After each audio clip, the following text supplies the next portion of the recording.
Hola, ¿qué tal? ¿Cómo les va? ¿Cómo están? Muy buenas noches. Bienvenidos a la Luna. ¿Tendremos que ir a vivir a la Luna o cuáles son los cambios de vida que vendrán de aquí en adelante a partir de tanta transformación, de tanta nueva normalidad que también seguramente nos obligará a repensar mucho, no solamente de nuestra vida interior con cada uno de nosotros, sino también de los lugares que habitamos?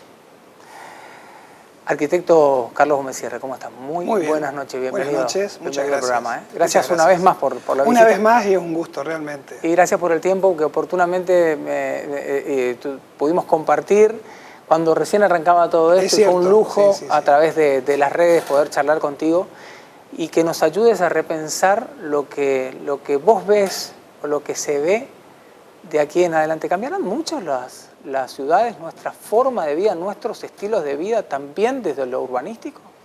Deberían cambiar, pero no solo por lo que estamos atravesando. Yo creo que esto pone más al descubierto, justamente, ciertas dimensiones, ciertos problemas y sobre todo ciertas soluciones que hay que adoptar, que ya a mi criterio ya estaban presentes de antes, pero te vuelvo a decir, creo que esta actual circunstancia que es global pone justamente al descubierto con mayor virulencia ciertas cuestiones de nuestras ciudades y de nuestros hábitats privados que deben ser repensados, eso necesariamente. Obviamente uno no puede pensar una vivienda o una ciudad exclusivamente para como creer que siempre vamos a estar en una pandemia. Pero justamente, por ejemplo, pensar una ciudad en este momento, ¿qué ha significado al menos acá en Corrientes? Si bien en todo el mundo también, ¿no? En los momentos más duros justamente de la cuarentena, el pedido general obviamente era no salir. El no salir implicaba que quedarnos más tiempo en nuestras casas. Todas nuestras casas no son iguales. Las circunstancias de quien puede vivir en muchos metros cuadrados con una familia, a quien en circunstancias o situaciones más desventajosas debe vivir y convivir, por ejemplo, en hacinamiento, hace que la experiencia sea radicalmente distinta. Por otro lado, también las ciudades, o sea, cuando nos decían no salir o salir lo menos posible, uno ¿qué buscaba? Ir a los lugares que tenía más cerca de sus casas, ¿sí o no? Claro, sí. Ahora bien, ahí salta al descubierto también, ¿no? Que vivimos todavía en una ciudad muy centralizada, y que a lo que se tiende o se debería atender no es solamente una ciudad descentralizada, sino más distribuida. O sea, donde no haya solamente un centro, un poco lo que pasa ahora, si bien hay búsquedas ya acá en Corrientes de tratar de hacer ciertas descentralizaciones, sino que hay que ir más a fondo. Una buena propuesta, que es una teoría, y que yo creo que es una teoría replicable, porque no es una copia, sino la aplicación de un concepto.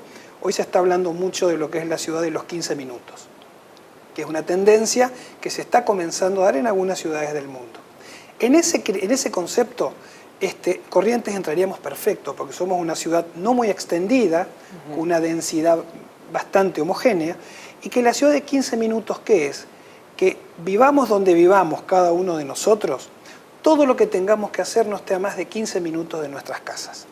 Eso llevaría a pensar una ciudad no solamente con un centro o 2 o 3 centros, sino con múltiples centros y que esos centros, que digamos en algún sentido con menos distancia, tenga que ver con alimentos, mercados, trabajo, aprovisionamiento de cosas de todos los días, esparcimiento, salud, etc., no haya solamente 2 o 3, sino muchos. Entonces, obviamente los desplazamientos de todos nosotros serían, por supuesto, mucho más acotados.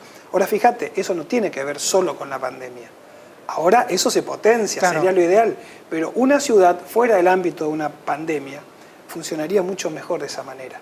Se evitarían grandes embotellamientos, se usaría mucho menos el auto. Entonces fíjate que son cosas que ya se vienen, o conceptos que ya se vienen estableciendo en algunas ciudades, ojo, con más tradición urbanística, como Barcelona, por ejemplo, pero que son perfectamente no replicables, sino apropiables. Entendiendo como apropiables en el doble sentido, hacerlas nuestra y adaptándolas en algún sentido a nuestra propia realidad, por supuesto. ¿Son centros o es un error llamar que son como pequeñas ciudades dentro de la gran ciudad? Y no me refiero exclusivamente a Corrientes, si tomamos grandes urbes, Carlos, ¿qué pasa en esos casos? Son como pequeños centros, no pequeñas ciudades, porque la idea es que siempre uno cuando piensa una ciudad lo piensa en diversas escalas. Está el individuo, está la comunidad y está, digamos, toda la ciudad en su faz humana. Lo mismo, uno puede vivir en su casa, después tiene espacios para una escala intermedia, que puede ser la escala de trabajo, la escala de la diversión, y después está la escala urbana. O sea, la ciudad tiene distintas escalas, que puede ser la casa, el barrio y la ciudad toda. O sea, eso debe seguir existiendo. Es más, esta idea de una ciudad más distribuida no significa bajo ningún aspecto que uno deba quedarse enclaustrado siempre en sus 15 minutos. Claro. Justamente uno de los principios básicos de toda ciudad es la democracia, y la democracia es libertad para circular. Y en ese sentido, uno en la ciudad podría ir perfectamente donde quiere, pero para lo de todos los días, esa ciudad más distribuida sería justamente lo ideal, y vuelvo al punto, que en este momento en donde salimos o intentamos salir poco, sería verdaderamente una enorme solución, ¿no?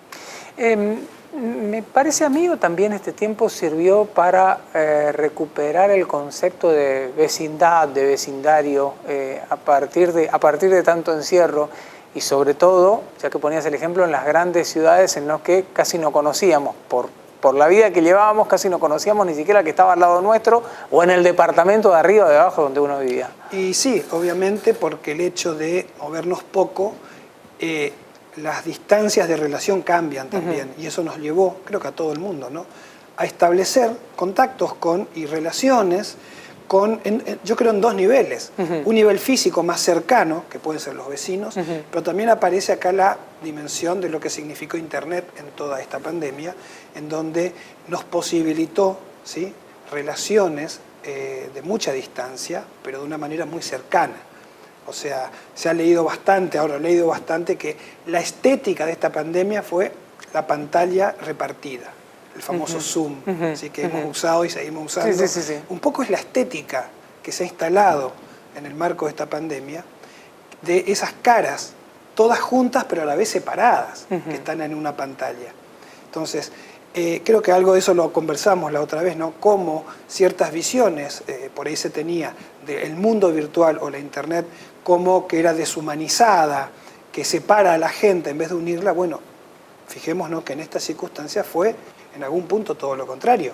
Nos posibilitó estar cerca, más allá de la distancia, de nuestros afectos y de nuestras relaciones. De alguna manera las pantallas fueron salvapantallas, ¿no? Nos vinieron a ayudar y mucho. En gran medida sí, pero también, por supuesto, entendiendo que la vida misma no es esa. Claro. O sea, es una circunstancia la que estamos viviendo y que en ese sentido sí nos está siendo enormemente útil.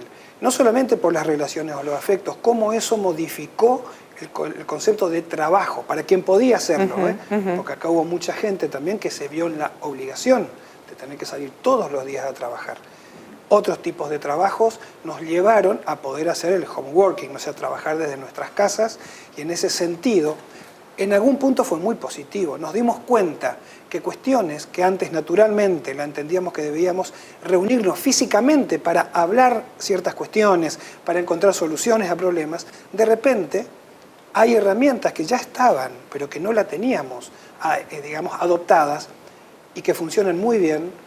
Eso significa que menores desplazamientos, menor pérdida de tiempo, más tiempo para uno, y también evitar justamente mayor tránsito en la ciudad. O sea, también eso fue un lado positivo.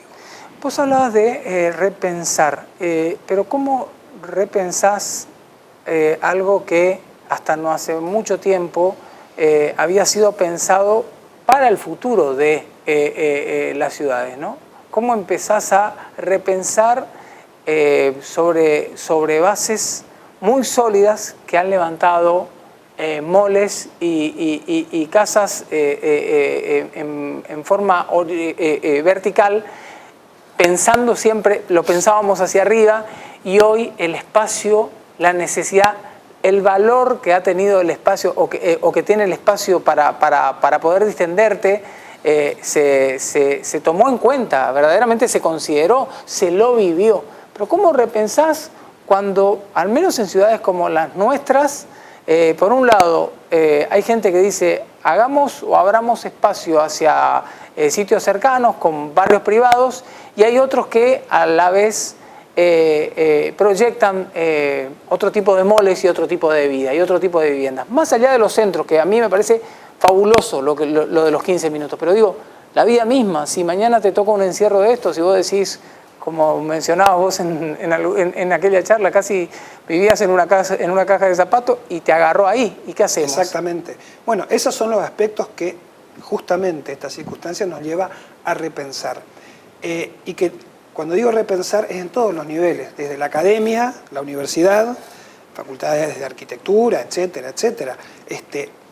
El poder público, municipalidad, Estado provincial, consejos profesionales, o sea, la solución no va a venir solamente desde un lugar, la solución debe surgir de los consensos, pero es cierto que en ese sentido los espacios de vida de cada uno de nosotros, de todos nosotros, nos ha llevado a repensarlos de otra manera ante esto que es pasar mucho tiempo encerrados, en algunos casos viviendo solos, otros en una familia, o sea, las experiencias siempre van a ser disímiles, eso por un lado. Segundo, no hay que poner en tela de juicio quién tiene mayor poder adquisitivo o quién tiene menos. Claro. O sea, en una ciudad hay de todo, pero la idea sería en que cualquiera de los niveles haya un mínimo que asegure, ¿sí?, que circunstancias como estas sean vivibles.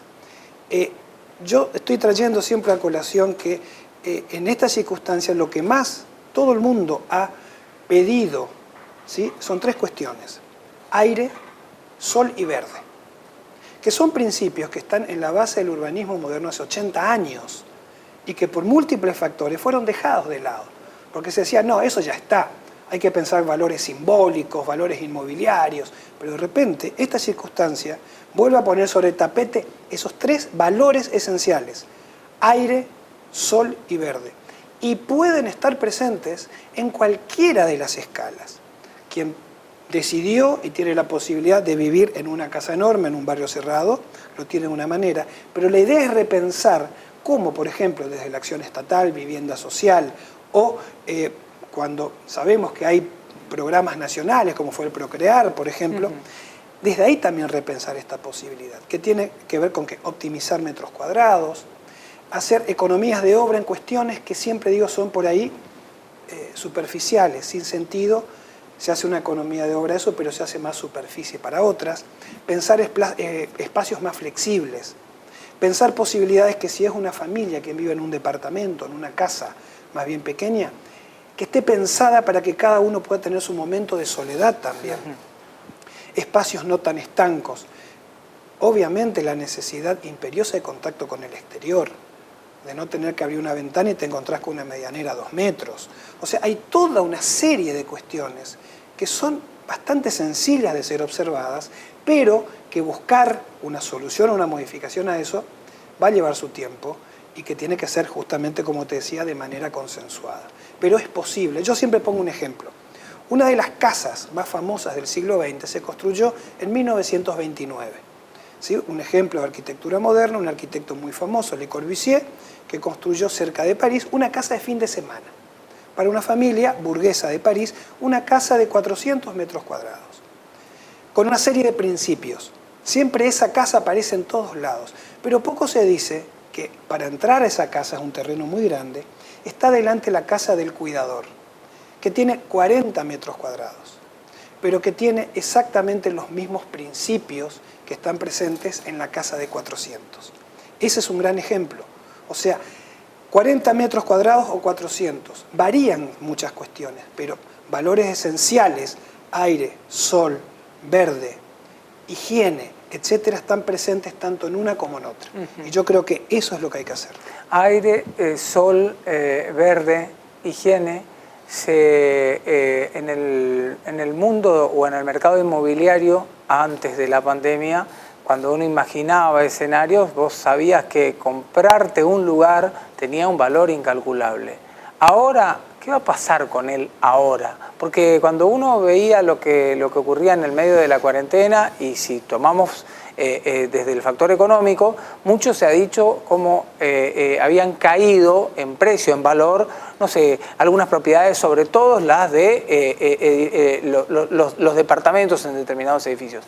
Pero si ya tenía un valor, Carlos, un valor alto a veces, si ya se pagaba además por una excursión a un lugar determinado al aire libre que fue privatizado, ¿qué va a pasar ahora cuando nos damos cuenta que tiene mucho más valor del que realmente pensábamos que? Porque es esencial para nuestra vida. A ver, primero hay que definir algo. El negocio inmobiliario no siempre es arquitectura. Es construcción, nada. Que responde, puede ser arquitectura también, pero básicamente responde a una serie ya de mecanismos probados que lo que hace es llegar a un mínimo común que más o menos se adapta a un perfil general de consumidor. Pero la arquitectura muchas veces es otra cosa. Y yo lo que hablo es de arquitectura en ese sentido. Ahora, ¿cómo se contrarresta? Bueno, por ejemplo, puede ser que eso suba el valor. ¿Cómo se contrarresta? Generando más espacio verde público, por ejemplo. O sea, la idea no es tener todo eso dentro de nuestras casas, tener algo de eso dentro de nuestras casas, pero después ahí volvemos a la idea de la ciudad de los 15 minutos, que yo pueda salir y tengo cerca de mi casa o de mi departamento la plaza, un pequeño parque, 1 o 2 cafés, ¿se entiende? Perfecto. O sea, por eso esa idea que yo creo que hoy está dando vuelta de manera... de manera inicial todavía, es muy positiva. Pero bueno, yo creo que una cosa es, por eso te decía, el negocio inmobiliario, y otra cosa es buscar las soluciones bajo esos grandes aspectos: aire, sol, verde, diversión, esparcimiento, privacidad, la idea de que uno en una familia pueda estar separado del resto mientras convivimos. O sea, eso es lo que tiene que ser pensado desde la arquitectura. Y en la medida en que eso sea bien resuelto, y por supuesto se ha comprendido también por el negocio inmobiliario, va a funcionar también, pero para eso se necesita buen diseño. Y buen diseño no significa ser necesariamente más caro, sino pensar los problemas desde otro lugar. Se puede hacer lo mismo, pero mejor. Bien, yo preguntaba esto, y que está buenísimo que marquemos la diferencia, porque también hay mucho se habla hoy de algo que es real, una crisis económica que vino de la mano con semejante pandemia y cuarentena, pero que al mismo tiempo debería hacer repensar las cosas también a los que veían la comercialización de espacios o de propiedades desde un solo punto de vista. El valor de que algunos dicen, no, pero es carísimo, comparaban con otros países, mucha gente que, y digo, hoy quizás también habría que en este aspecto barajar y dar de nuevo. A ver, yo creo que estamos en medio de un proceso todavía. Y uno sí, que si se toma el trabajo de leer medios, opiniones de expertos de todas las ramas, es como que se siente que estamos en el medio de algo, no se sabe muy bien qué va a salir de todo esto. Yo puedo prever algo. Mucha gente dice, acá viene un mundo nuevo. Yo no creo que venga un mundo nuevo.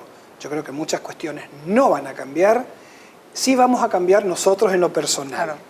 Y desde ahí se puede, digamos, aportar a soluciones. Necesariamente es así. Pensar en grandes soluciones en poco tiempo no es real. Pero lo importante es aprender de esta experiencia, que no se pierda, con lo bueno y con lo malo, para a partir de ahí hacer propuestas y trabajarlas para adelante. Está visto, está comprobado que ciudades que han hecho transformaciones positivas en el mundo no son de la noche a la mañana. Yo, antes de esta nota, por ejemplo, estuve en una reunión virtual con otros colegas, con quien fue arquitecto jefe del Ayuntamiento de Barcelona. Y dijo algo que, bueno, yo ya lo sabía porque yo vivía en Barcelona, que Barcelona está como está hoy, no porque el último gobierno o el anterior haya hecho las cosas bien, sino porque una continuidad de medidas que vienen de fines de la década del 70. Una ciudad que se va transformando, digamos, y que busca esa transformación, nunca es menos de 20 a 25 años. O sea, pensar que todo ya responde un poco, lamentablemente, a el esquema temporal que manejamos en un país como la Argentina, que es la inmediatez, y pensamos que una gestión de gobierno va a solucionar todo o nada. Y en realidad así no funciona. O sea, siempre los cambios importantes requieren planificación y continuidad en el tiempo. ¿Eso podrá darse, esto de la planificación y continuidad en el tiempo, ya que hablabas en un país que no está acostumbrado a ello? Es que no podemos no hacerlo justamente por esa misma circunstancia. O sea, posiblemente un país o una sociedad rica, que lo es porque planifica, hay que aclararlo, y no lo va a hacer, pero podría decirse, bueno, nos relajamos un poco, no lo hacen. Justamente nosotros es donde más tenemos que planificar. ¿Por qué? Porque tenemos menores recursos, tenemos que optimizarlos, entonces donde la planificación se hace imprescindible. O sea, yo creo que la pregunta no es si debemos o no, si podemos o no podemos, sino debemos, porque es la única manera de ir construyendo paulatinamente. Yo siempre tengo un dicho, que, bueno, un poco cómico, ¿no? Que la pregunta es, ¿cómo hacemos para comer un elefante? Y la única respuesta es un bocado a la vez. No podemos de otra manera. Bueno, esto es un caso similar. O sea, son problemas grandes que requieren planificación e ir avanzando de a poco. ¿Para qué? Para después mirar para atrás, ver el camino recorrido y pensar que se está donde se está de buena manera porque se ha planificado. Siempre es un placer, Carlos. Muchas gracias. Gracias por el tiempo. Que tengas una excelente noche. Igualmente. Gracias a todos y hasta la próxima.